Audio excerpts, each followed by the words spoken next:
We are invited in the Bible to make fraternal correction one to another. That is, to point out in the right way another's faults. This is a very difficult, a very sensitive topic, and St. Ignatius gives us some very practical helps of how to do that well. Today we will reflect on these together. He says this: correcting one another, correcting another. For this to be successful, it will help much if the corrector has some authority, if I have some authority over the person who I'm going to correct, and acts with great affection, an affection that can be recognized as such. If either of these qualities is absent, the correction will fail. That is, there will be no amendment. So if I don't have some responsibility for this person, and if I don't speak out of great affection for the person, where they can sense my love. So he says it's not only that I have great affection for them, but it can be recognized as such. So it must be the way in which I speak to them. They can recognize my affection for them. Without that, I would be better off not correcting someone. The correction will fail. There will be no amendment. For this reason, it would not be proper for everybody to undertake such correction. But in whatever manner it is done, and if one is reasonably certain that it will be well taken, so there's perhaps our second main criterion, the superior of being in authority to someone. That's not usually the case. That's more for a religious life. But it has to be done in great love, that can be experienced by the other being corrected as love. There has to be reasonable certainty that it will be well taken. And one's admonition should not be too forthright, too direct, but toned down and presented without offense. There's the third criterion. Not too forthright, but toned down and presented without offense. Second question, as to whether one who is not open to correction should be left under the false impression that there is no imperfection in him or her. Well, do I just leave them in their imperfection or their falsity? Because I'm not going to correct them, either because I don't have enough charity to correct them with. We should never correct anyone without charity, eh?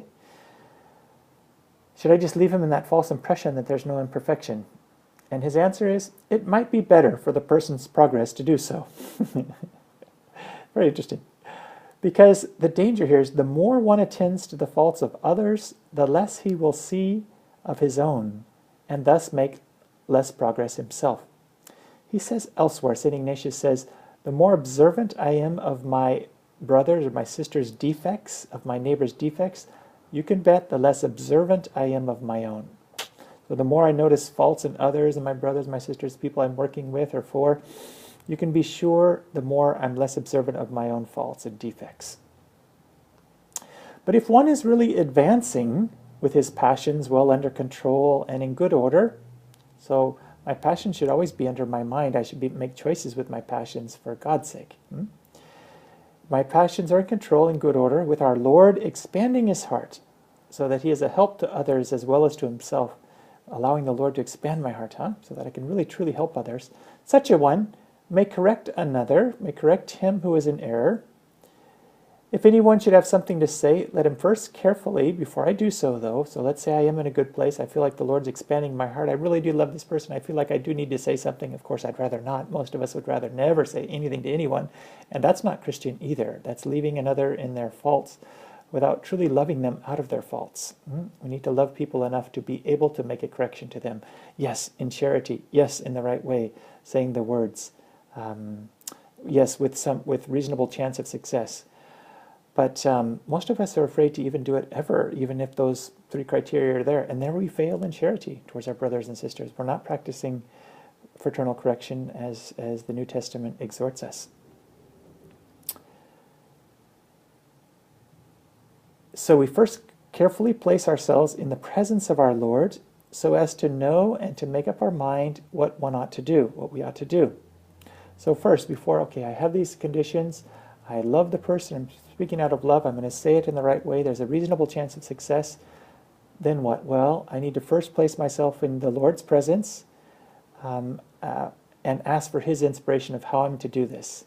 Second, He should also find some acceptable way of telling the delinquent if he thinks that he will accept the correction. So there again, he's repeating that find the right way of doing it and ask the Lord for help to do that. Don't just use your natural intellect, but Lord, teach me, give me the words that will speak to this person's heart. I don't know what will speak to his or her heart, but give me those words.